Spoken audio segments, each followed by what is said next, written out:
भगवान शिव के भक्त की कहानी। भगवान शिव की महिमा अपरंपार है। शिव जी को भोले भंडारी भी कहा जाता है। भगवान शिव अपने सच्चे भक्तों के कष्टों को हर लेते हैं। भगवान शिव के ऐसे ही सच्चे भक्त का प्रसंग तब का है जब यातायात के साधन ज़्यादा नहीं होते थे। अगर कोई किसी तीर्थ स्थल पर जाता था तो पता नहीं होता था कि वापस घर लौटकर भी आएगा या नहीं। भगवान शिव का भक्त बहुत कठिनाइयों के बाद केदारनाथ धाम पहुंचा।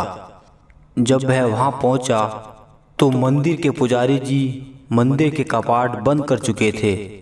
उसने पुजारी जी से बहुत विनती की, मैं बहुत समय और कठिनाइयां सहकर महीने बाद यहाँ पहुँचा हूँ, आप कृपया मुझे दर्शन करने दें। पुजारी जी ने बहुत विनम्रता से बोला कि इस मंदिर का नियम है कि इसके कपाट 6 महीने खुलते हैं और 6 महीने बंद रहते हैं। अगर एक बार कपाट बंद हो जाए तो 6 माह बाद ही खुलेंगे। अब आपको 6 मास बाद ही आना पड़ेगा। यहाँ पर जीवन बहुत कठिन है, आप यहाँ नहीं रह सकते। इतना कहकर पुजारी जी वहाँ से चले गए।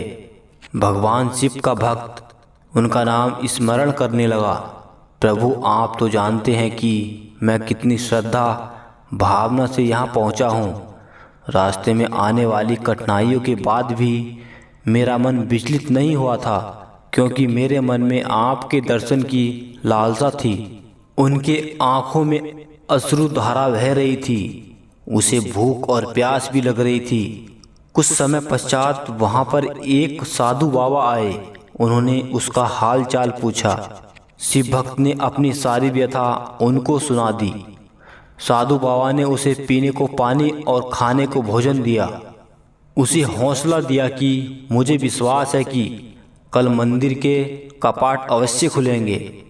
साधु बाबा से बात करते करते कब शिव भक्त को नींद आ गई उसे पता ही नहीं चला। सुबह जब सूर्य के प्रकाश से उसकी नींद खुली तो क्या देखता है कि पुजारी जी पूरी मंडली के साथ मंदिर के कपाट खोल रहे थे। वह पुजारी के पास गया और कहने लगा कि आप तो कहते थे कि कपाट 6 मास बाद खुलेंगे। पंडित जी को उस भक्त का स्मरण आया कि इसने मुझसे कपाट खोलने की विनती की थी। पंडित जी ने कहा, मैं तो 6 मास के बाद ही आया हूँ। फिर शिव भक्त ने पंडित जी के जाने के बाद एक साधु बाबा से मिलने का पूरा प्रसंग सुनाया। पूरा वृतांत सुनकर पुजारी जी स्तंभ थे। कोई 6 मास तक बिना किसी साधन के इस ठंड में कैसे जीवित रह सकता है। पुजारी जी उस भक्त के चरणों में गिर गए।